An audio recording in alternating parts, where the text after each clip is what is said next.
भगत सिंह को मानते हैं जो खुशी खुशी देश के लिए कुर्बान हुए थे, उसको नहीं जो झुक गए थे उन गद्दारों के आगे। उस दिन भी रात को शराब पी के जब उन्होंने टेंट वगैरह तोड़े तो वहाँ पर लोग, पुलिस वाले मेरे सामने कुछ शराब पी के मुँह पर आ रहे हैं और उनको डर भी नहीं लग रहा है कि वो पुलिस वालों ने शराब पी हुई। हाँ, एक रेपिस्ट ने नए पार्लियामेंट में भी अपना कदम रख दिया है और उसी कदम से आज इन लोगों को कुचला जा रहा है। हम और भी साथियों से बात करना चाहेंगे।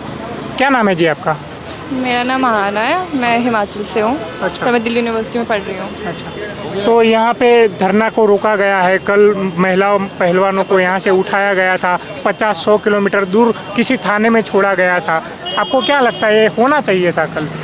इन्होंने धरना नहीं रोका है, इन्होंने हमारे डेमोक्रेटिक स्ट्रक्चर को तोड़ा है कल। अच्छा। यहाँ पर भी और साथ में पार्लियामेंट में भी ऐसी हरकतें कर मजाक बना दिया है। अच्छा, मांग उठी थी बृजभूषण को गिरफ्तार करने की, लेकिन जो मांग उठा रहे थे उनको ही गिरफ्तार कर लिया गया। वही तो फ़नी चीज़ है ना कि जिसने क्राइम किया उसके खिलाफ कुछ नहीं हो रहा है। वो पार्लियामेंट के उद्घाटन के लिए भी जा रहे हैं तो उन्होंने उस पार्लियामेंट में अपना कदम रख दिया है। एक रेपिस्ट ने नए पार्लियामेंट में भी अपना कदम रख दिया है और उसी कदम से आज इन लोगों को कुचला जा रहा है। तो किस प्रकार का पॉलिटिक्स हो रहा है कंट्री में, मतलब इंसानियत भी नहीं बची है। राजनीति में इंसानियत वैसे होती ही नहीं है, बट कुछ भी नहीं बचा है। लोकतंत्र में तो होती है ना इंसानियत, हम लोकशाही में नहीं जी रहे। लोकतंत्र में इंसानियत बहुत कुछ होती है और वो चीज़ें भी याद रखनी चाहिए थी कि 1947 में जब आज़ादी मिली थी तो बहुत सारे ऐसे लोग थे जो कुर्बान हुए थे देश के लिए और वो किसी और स्ट्रक्चर के लिए कुर्बान हुए थे। जैसे कि अम्बेडकर ने कहा था कि कॉन्स्टिट्यूशन कितना भी अच्छा हो, कितना भी अच्छा संविधान हो, अगर उसको चलाने वाला भ्रष्ट इंसान हो तो वो जो कॉन्स्टिट्यूशन है वो भी भ्रष्ट हो जाता है। तो आज उसका परफेक्ट उदाहरण देखने को मिल रहा है। अभी आप देख पा रहे हो कि यहाँ पे बैरिकेड्स लगाए गए हैं, पुलिस अंदर तक नहीं जाने देती। धारा 144 लगाई गई है। आप संविधान की बात करते हो तो संविधान के आर्टिकल 19 में कहा गया है कि धरना प्रदर्शन करने का आपका राइट्स है। तो आपको ये लगता है कि आपका राइट्स को छीना गया है? बिल्कुल, और ऊपर से राइट को छीनने की बात भी नहीं है। जो ये धारा लगा रहे हैं उसमें बेवकूफ़ बना रहे हैं। मैं अंदर तक घूम के आई, मुझे मना कर रहे थे जाने से। क्यों आप मना कर रहे हो? अकेले एक व्यक्ति पे नहीं लगती है धारा। आप तो उससे ज़्यादा एकत्रित हो एक जगह पे जा रहे हो अंदर तो वो रोक सकते हैं आपको। तो इनका जो मन कर रहे हैं बोल रहे हैं क्योंकि इनको डर नहीं रहा है। उस दिन भी रात को शराब पी के जब इन्होंने टेंट वगैरह तोड़े तो वहाँ पर लोग, पुलिस वाले मेरे सामने कुछ शराब पी के मुँह पर आ रहे हैं और उनको डर भी नहीं लग रहा है कि वो पुलिस वालों ने शराब पी हुई। हाँ, और फिर उनका चेकिंग के लिए बोला, उनको चेकिंग भी नहीं करवानी है। उनका जो मन चल रहा है वो कर रहे हैं क्योंकि उनको पता है कि उनको बचाने वाला है। कितने खुश हैं देखो ये लोग, कोई गम ही नहीं है। मतलब जिसके घर पे बेटियां ना हो, क्योंकि उनको पता है उनकी बेटियां तो सुरक्षित है ना। बट अब कंडीशन जो फांसी वाली इतना बढ़ रहा है देश में, अब किसी की बेटी सुरक्षित नहीं है क्योंकि जो मनुवादी विचारधारा ये बढ़ा रहे हैं देश में, उस मनुवादी विचारधारा में ही लिखा गया है कि जो औरत है, ढोल बजाने वाले जो दलित हैं, वो पैर की मिट्टी के समान, धूल के समान है। तो हम लोगों का वैसे भी कुछ नहीं है। तो जो लोग आज हंस रहे हैं, मुस्कुरा रहे हैं, उन सबको याद करना चाहिए। और जो आज बैठे हुए भी हैं घरों में, उनको भी याद करना चाहिए कि उनकी बेटियां, आप कहाँ से भी हो, आपकी बेटियां सुरक्षित नहीं है अगर ऐसे लोग वहाँ पर बैठे हुए हैं जिन्होंने हमारी प्रेसिडेंट को भी अंदर जाने नहीं दिया, इनॉग्रेशन के लिए इन्वाइट ही नहीं किया।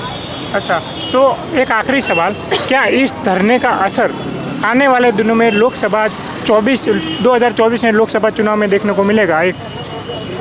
देखो, इलेक्शन वो कुछ भी हो, क्योंकि इलेक्शन बहुत प्रकारों से जीता जाता है और 50% से ज़्यादा वोट नहीं पड़ता है किसी भी रूलिंग गवर्नमेंट को। तो वो किसी भी प्रकार से वोट लें, क्योंकि आधे लोग वोट भी नहीं देते, उससे फ़र्क नहीं पड़ता है। फ़र्क किस चीज़ से पड़ता है? जो भगत सिंह ने कहा था कि विचारों में परिवर्तन आना चाहिए। तो अगर अभी विचार लोगों के परिवर्तित हो रहे हैं इस प्रोटेस्ट के वजह से, और बेशक 24 में वही सरकार आए, तो अगर विचारों में थोड़ा भी परिवर्तन आया तो मतलब हमारा जो डेमोक्रेटिक स्ट्रक्चर इन्होंने कोविड के टाइम नीचे कर्व डाउन करने का कोशिश किया था, तो शायद वो और बढ़ेगा। और एक जो हमारे कंट्री का सबसे स्पेशल चीज़ ये है कि प्रोटेस्ट का राइट है। तो वो राइट अगर अब बढ़ रहा है, लोगों के अंदर पता चल रहा है उनको क्या उनके राइट्स और क्या है, अगर वो हो रहा है, उनका कॉन्स्टिट्यूशन उनके पास तक जा पा रहा है, तो मुझे लगता है कि हम जीत जाएंगे एज इट इज़। अच्छा, आप भगत सिंह की बात कर रही है। भगत सिंह ने यह भी कहा था कि बहरों को सुनाने के लिए धमाके की ज़रूरत होती है। आज सरकार सुन नहीं रही है, तो आपके दिमाग में ऐसा क्या धमाका होगा कि जिसके कारण वो सरकार सुन पाए? लोकतंत्र में लोगों से बड़ा धमाका कोई नहीं है। और दूसरी बात, भगत सिंह ने एक और चीज़ भी कही थी कि जब गोरों को देश से भगा दोगे तो कालों का क्या करोगे। तो काले का मतलब क्या था कालों से, वो सबको समझ आ रहा है। तो अब मैं बोलना नहीं चाहती कौन सी साइड है, पर सबको पता है। सावरकर के बारे में आज ही ये लोग जो बड़ी चीज़ें बोल रहे हैं, तो जब काला पानी की सज़ा हुई थी, वो वो एक लौते इंसान थे जिन्होंने मर्सी पिटिशन फाइल किया था। बाकी इतने सारे हज़ारों लोग कैद थे, उनमें से किसी ने नहीं किया। तो जिसको ये आइडियल मान रहे हैं उसको हम नहीं मानते। विचारों का डिफरेंस यही है, हम भगत सिंह को मानते हैं जो खुशी खुशी देश के लिए कुर्बान हुए थे, उसको नहीं जो झुक गए थे उन गद्दारों के आगे। लेकिन उसी सावरकर के जन्मदिन पर संसद का उद्घाटन हो रहा है। हाँ वही तो बदल मतलब रहा है देश, बदल रहा है, दिख रहा है किस डायरेक्शन में जा रहा है। एक टाइम ऐसा था कि कैबिनेट में अंबेडकर जैसे लोग बैठे थे और साथ में अंबेडकर और शास्त्री जैसे लोग, इतने बड़े लोग ऐसे भी थे कि अगर इंडिया में कुछ ऐसा छोटा सा इंसिडेंट भी होता तो उन्होंने रिज़ाइन किया अपनी पोस्ट से, बड़ी बड़ी पोस्ट से रिज़ाइन किया।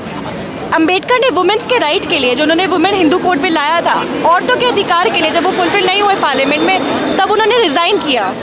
और आज देखो उसको अपने प्रेसिडेंटशिप से रेजिग्नेशन देने में इतना ईगो आ रहा है कि मतलब कॉन्स्टिट्यूशन से बढ़कर वो मोदी को मान रहे हैं आज।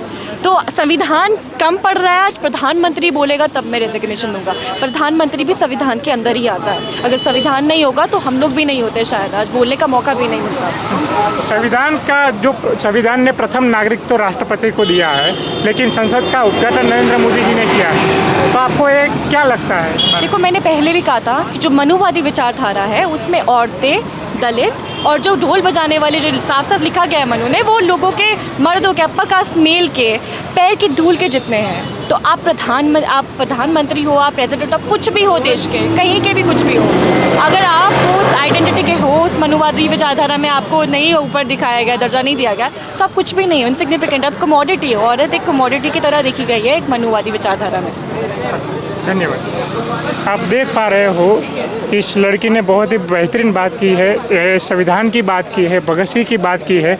आज के इस माहौल में भी लोग इतने जागरूक हैं, लेकिन सत्ता बदल पाने में कहीं ना कहीं विफल है, क्योंकि सत्ता कई तरीक़ों से बदली जाती है, राजनीति कई तरीके से होती है, यहाँ पे राजनीति का गुनागणित भी होता है।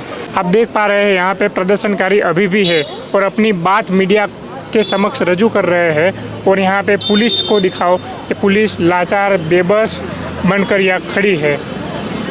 उनका कहना है कि भाई हम मजबूर हैं। तो किससे मजबूर है? ये मजबूर है अपने आकाओं से, ये मजबूर है प्रधानमंत्री से, ये मजबूर है उनकी सरकार से। देखते रहें क्रांति मार्ग, इनकलाब जिंदाबाद।